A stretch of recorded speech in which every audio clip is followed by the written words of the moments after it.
ठीक है, तो फिर हम लोग आज शुरू करते हैं अपने धूल पाठ का आगे का। हम लोगों ने कल पढ़ा था कि जिस धूल से हम घृणा करते हैं, जिस धूल को हम उतना महत्व नहीं देते हैं, उसी धूल में हमारे खाद्य पदार्थ यानी हमारे जीवन, एक तरह से कह लीजिए तो लाइफ लाइन उसी धूल से है। सही है कि नहीं? अनाज जो हम उगाते हैं वो किससे उगता है, किसके द्वारा उगता है? भाई धूल में तो उसकी जड़ें गड़ी होती हैं, है ना। ऐसे हम हवा में अगर किसी अनाज या पौधे को गाड़ दे तो वो पॉसिबल नहीं है, वो हमको अनाज वहां से नहीं मिलेगा। ठीक है। और एक चीज इसमें बहुत ही बढ़िया ऐड किया है लेखक ने, अभी आगे उसमें आएगा, आपको हम दिखाएंगे क्या है, कि लोगों की पसंद, ऊंचे ऊंचे लोगों की पसंद अगर पूछी जाए तो उनको मड कलर समझ रहे, ऑफ वाइट, कीचड़ का कलर उनको बड़ा ही रॉयल लगता है। आपने ध्यान दिया है?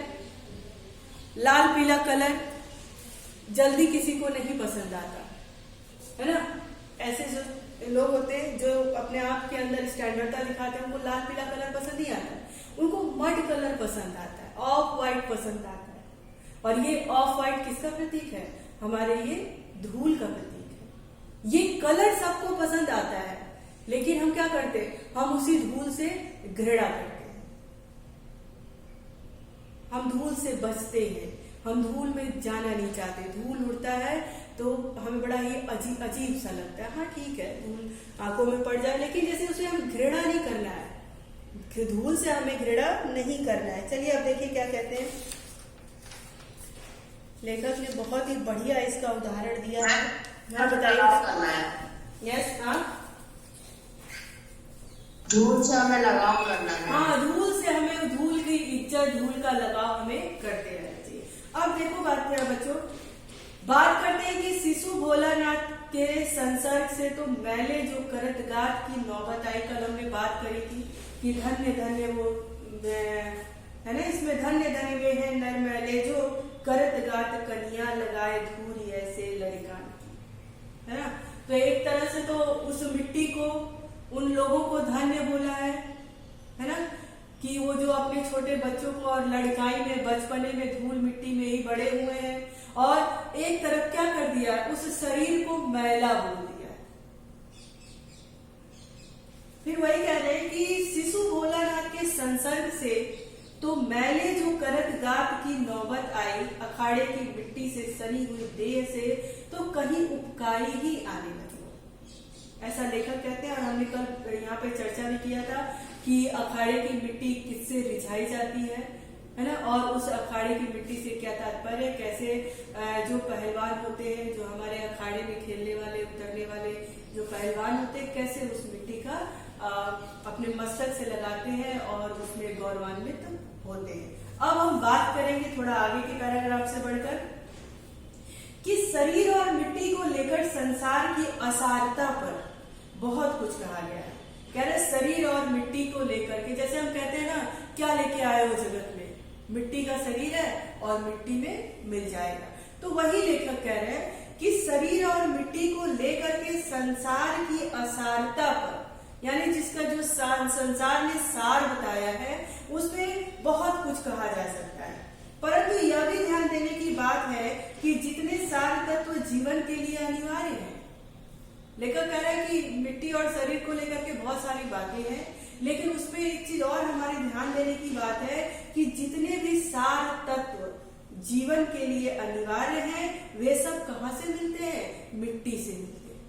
यानी जीवन जीने के लिए जितने भी महत्वपूर्ण तत्व हैं, वो हमें कहाँ से मिलते हैं? मिट्टी से मिलते हैं।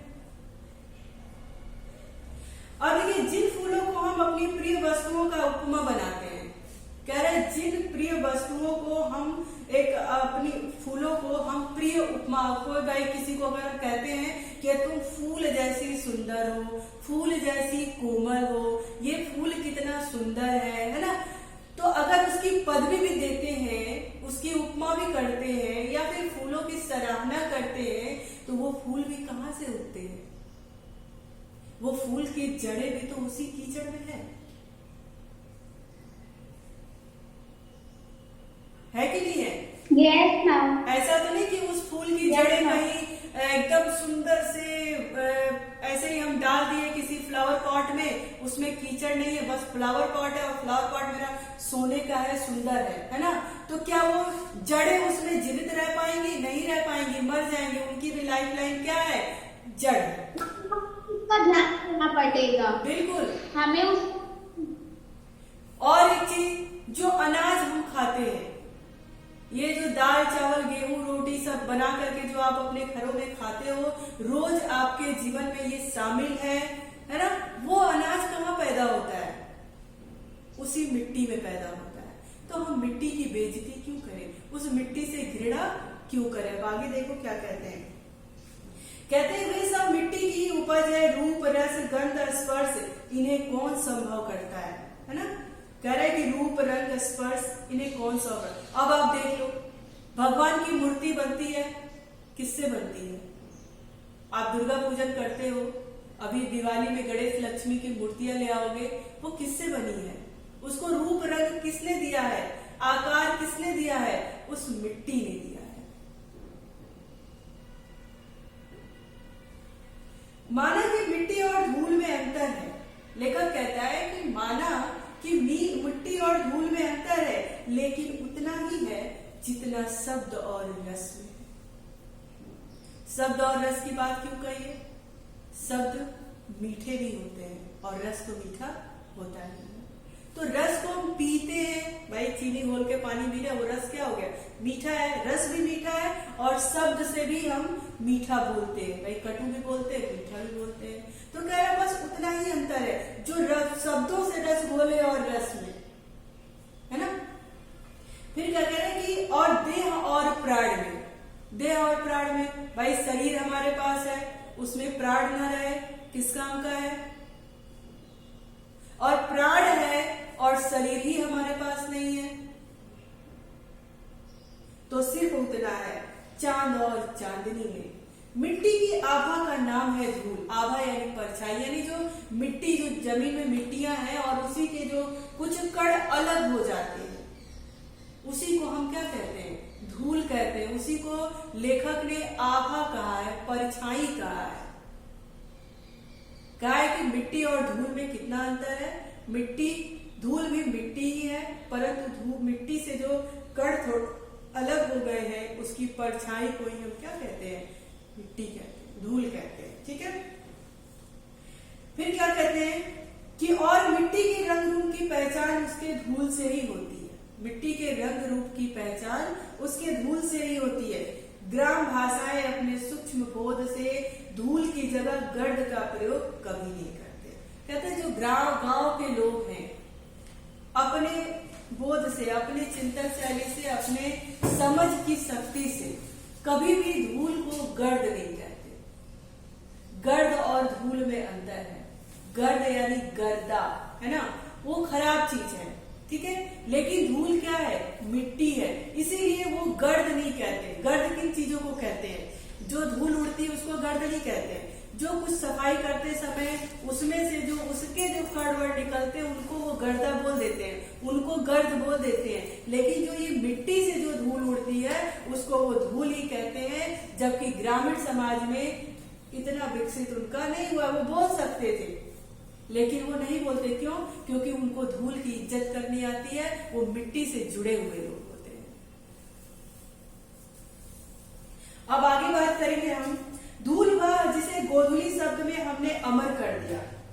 अमराइयों के पीछे छिपे सूर्य की किरणों से जो धूली सोने को मिट्टी कर देती है। सूर्यास्त के अपरांत लीक पर, लीक यानी ये जो झाड़ी वाड़ी होती है, घास फूस जो उगे होते हैं, उस पे आपने रुई के फाहे जैसे जमे हुए देखते हैं, उसी को वो लीक कहा है। ठीक है। निकल जाने के बाद जो रुई के बादल की तरह या ऐरावत हाथी के नक्षत्र पथ की भांति की तथा स्थिर रह जाती है। चांदनी रात में मेले जाने वाली गाड़ियों के पीछे जो कभी कल्पना की भांति उड़ती चलती है, जो शिशु के मुंह पर फूल की पंखुड़ियों पर साकार सौंदर्य बनकर छा जाती है, धूल उसका नाम। आगे बात करेंगे हम कि गोधूली पर कितने कवियों ने अपनी कलम नहीं तोड़ दी, लेकिन यह गोधूली गांव की संपत्ति है। कह रहे हैं कि गोधूलि पर, यानी जो ये धूल उड़ती है उस पे बहुत सारे, भाई कवि किस पे रचना करता है? प्राकृतिक सौंदर्य पे करता है, वर्षा ऋतु पे करता है ना, अच्छी अच्छी चीजों पे करता है। लेकिन धूल पे बहुत सारे कवियों की नजर नहीं गई। बहुत लोग आप आराम से आप किसी धूल पे, किसी कीचड़ पे कोई कविता नहीं सुने होंगे आप। तो वही वो लेखक कह रहा है कि धूल पर बहुत सारे कवियों ने अपनी कलम नहीं तोड़ दी, यानी उस पे कोई लेख नहीं लिख दिया है, कोई कविता नहीं लिख दी है ना। लेकिन फिर भी क्या है, यह गोधूलि गांव की अपनी संपत्ति है। गांव की संपत्ति क्यों है? क्योंकि वो उसी कीचड़ में, उसी धूल में खेती करते हैं और उसी से उनका जीवन यापन चलता है, उसी से वो व्यापार उनका आगे बढ़ता है, उनकी अर्निंग उसी से होती है। इसीलिए वो क्या है, वो धूल, वो कीचड़ उनकी अपनी संपत्ति है। इसीलिए वो आज भी जमीन से जुड़े हुए हैं। और जो जमीन से जुड़े नहीं है वो क्या करते हैं, वो उस धूल से घृणा करते हैं और कहीं ना कहीं भूल जाते हैं कि वहां से जो अनाज जो उग रहा है, जो हम स्वस्थ जीवन बिता रहे हैं, हमें कुछ खाने को मिल रहा है, वो कहाँ से मिल रहा है, वो उसी धूल से, उसी कीचड़ से मिल रहा है। इसकी महत्व होते हुए भी बहुत सारे कवियों ने इस पर कोई रचना नहीं की, कोई लेख नहीं लिखा। आई बात समझ में? आ रही है बात समझ में? कहाँ पर तो ये कहना कि गोधूलि पर कितने कवियों ने अपनी कलम नहीं तोड़ दी, यहाँ पे व्यंग किया गया है। हाँ, व्यंग किया गया है। ये व्यंग हुआ है कि भाई आपने हमेशा से देखा होगा कि प्रकृति के सौंदर्य का वर्णन कवियों ने खूब किया है ना। कोई बीमारी है उसके चक्कर में खूब किया है। क्या आपने धूल और कीचड़ से, कि धूल इतना सुंदर दिखता है, धूल ऐसा है, धूल वैसा है, इस तरह की कोई लेख, कोई रचना, कोई कविता आपने पढ़ी है? नहीं पढ़ी, है ना।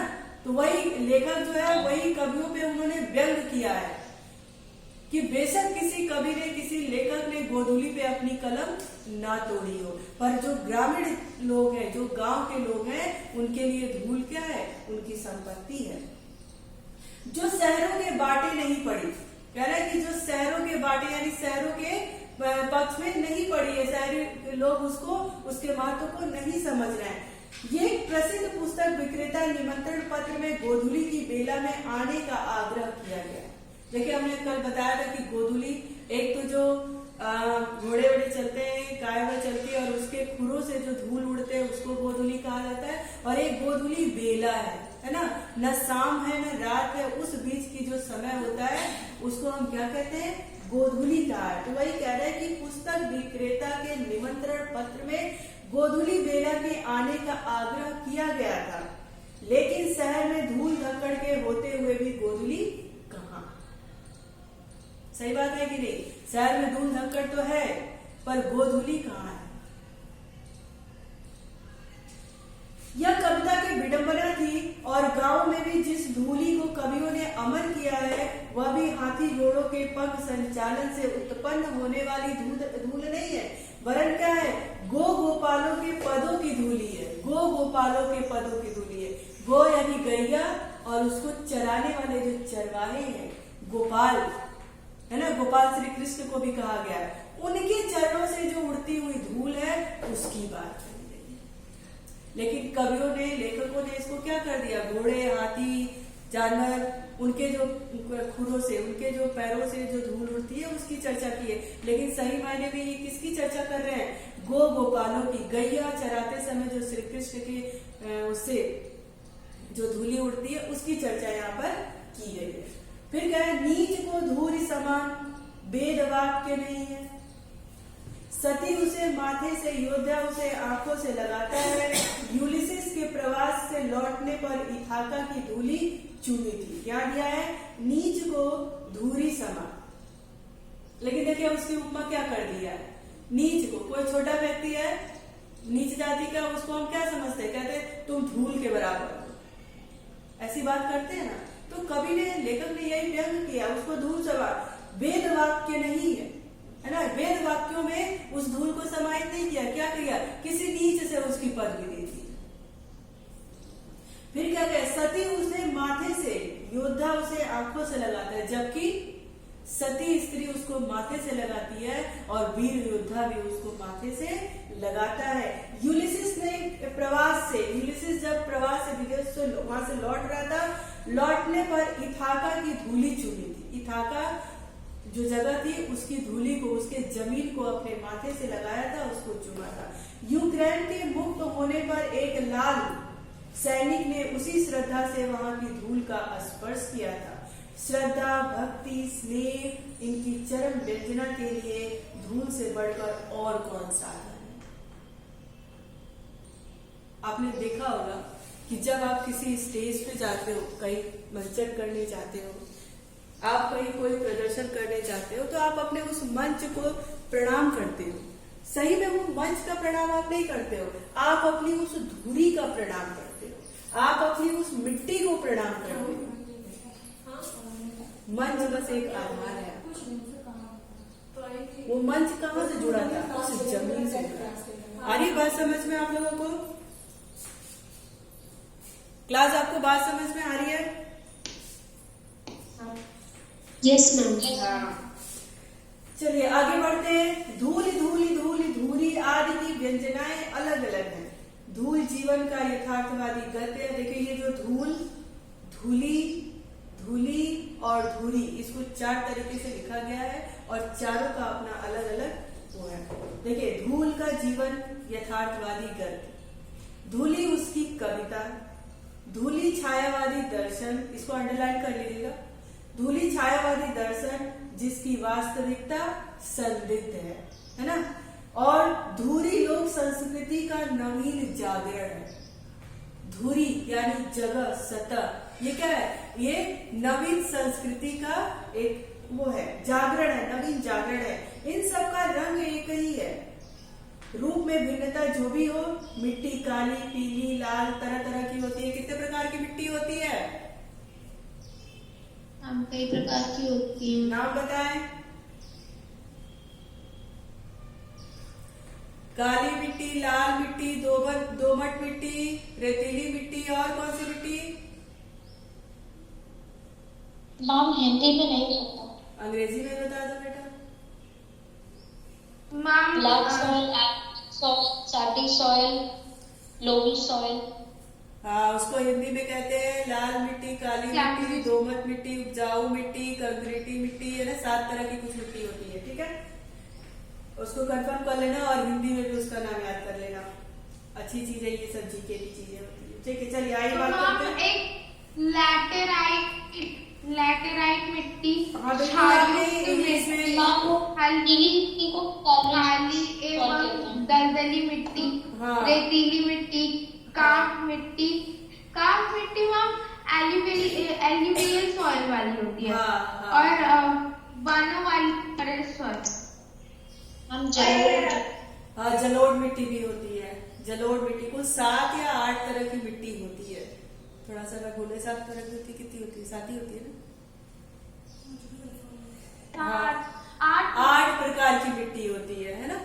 तो उसको याद रख लेना। इंग्लिश में तो आप जानते हो, हिंदी में भी याद रख लेना, ठीक है। हाँ चलिए बात करते हैं। तो फिर क्या कह रहा है कि ये मिट्टियों का और धूरी क्या है? लोक संस्कृति का नवीन जागरण है। इन सबका रंग एक ही है। कह रहे हैं कि इन सबका रंग एक ही है, रूप में भिन्नता जो भी हो, ठीक। मिट्टी काली, पीली, लाल, तरह तरह की होती है, लेकिन धूल कहते ही शरद के धूले उजड़े बादलों का स्मरण हो आता है। मिट्टी चाहे जितने प्रकार की, लेकिन जैसे धूल की बात होती है तो एक ही बात हमें याद आती है, धूल। तो कह रहे मिट्टी का रंग रूप चाहे जैसा हो, है ना, रूप चाहे जिस तरह के हो, जो भी हम कहते हो, लेकिन धूल को कहते हुए सिर्फ एक ही कलर हमको दिमाग में आता है। लेकिन धूल कहते ही शरद के धुले उजड़े बादलों का संस्मरण हो आता है। धूल के लिए श्वेत नाम का विशेषण अनावश्यक है, वह उसका सहज रंग है। कह रहे हैं कि धूल के लिए श्वेत नाम का विशेषण असहज है। भाई धूल श्वेत नहीं होता है ना, ऑफ व्हाइट होता है, तो उसको हम सफेद तो नहीं कह सकते, ये थोड़ा असहज है, अनावश्यक है, ठीक है। हमारी देशभक्ति धूल को माथे से न लगाए तो कम से कम उस पर पैर तो रखे। क्यों कह रहे हैं कि हमारे जो देशभक्त लोग हैं, देश के लोग हैं, धूल को माथे न लगाए। लेकिन उस पर पैर तो रखें। ये पैर रखने की बात ये नहीं कह रहे कि आप सिर्फ जमीन पर ही चलिए, है ना। हमने पहले भी चर्चा की थी, जमीनी जुड़ाव की बात कही थी, यानी अपने देश की, अपने धरती की इज्जत करने की बात कही थी। उसे घृणा ना करें। वो करें बेशक उसको आप माथे पे मत लगाइए, आप उसमें एकदम लोटपोट मत हो जाइए, आप अपने बच्चों को धूल में मत नहलाइए, लेकिन उससे घृणा भी करना ना सिखाइए, उसकी इज्जत भी करना सिखाइए। लेखक यही कहता है कि आप देशभक्त को माथे पर न लगाए, कम से कम उस पर पैर तो रखें। किसान के हाथ पैर मुंह पर छाई हुई यह धूल हमारी सभ्यता से क्या कहती है। हम कांच को प्यार करते हैं, धूल भरे हीरे से धूल भी दिखाई देती है, भीतर की कांति आंखों से ओझल रहती है, लेकिन ये हीरे अमर हैं और एक दिन अपनी अमरता का प्रमाण भी देंगे। धूल रूपी शीशा और धूल रूपी हीरे की बात कहा है, ठीक है। फिर कहते हैं कि अभी तो उन्होंने अटूट होने का भी प्रमाण दिया है। हीरा वही घन चोट न टूटे, कह रहा हीरा वही जो घन चोट न टूटे, कह रहे सही मायने में हीरा वही होता है जिस पर कितना भी गहरा चोट किया जाए और वो ना टूटे। भाई आपका जीके का एक प्रश्न भी है कि सबसे ठोस पदार्थ कौन है। सबसे ठोस पदार्थ किसको कहा गया है? हीरे को कहा गया है ना। हाँ, डायमंड को। इसीलिए डायमंड को धातु नहीं कहा जाता है। धातु इसको क्यों नहीं कहा जाता?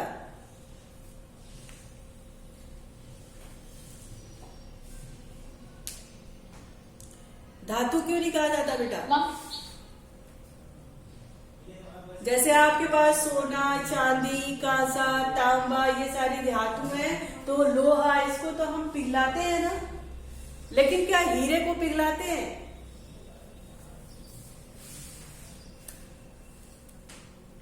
मैम हीरा धातुओं में नहीं आता। नहीं आता, तो वही हमने पूछा क्यों नहीं आता, कारण होगा ना। मैम क्यों? हाँ बताइए। वो डक्टाइल नहीं है, मैलिएबल नहीं है, मतलब कि ना उसको कंप्रेस किया जाता है, ना उसको एक पतली झिल्ली के शेप में उसको हम गला नहीं सकते। वो ठोस पदार्थ होता है, उसको हम गला नहीं सकते, ठीक है। इसलिए उसको हीरे को हम धातु में नहीं ले आते हैं, ठीक है। अब ये प्रश्न करने का मेरा एक उद्देश्य था, संज्ञा और सर्वनाम में जब धातु पूछा जाता है तो बहुत सारे बच्चे हीरे को भी उसमें शामिल कर देते हैं। क्यों कर देते हैं? उनको लगता है कि सोना चांदी जैसे होता है उसी तरह का हीरा होता है। तो आप लोग इसका ध्यान रखिएगा, कभी भी हीरे को कभी भी हीरे को धातु के रूप में प्रयोग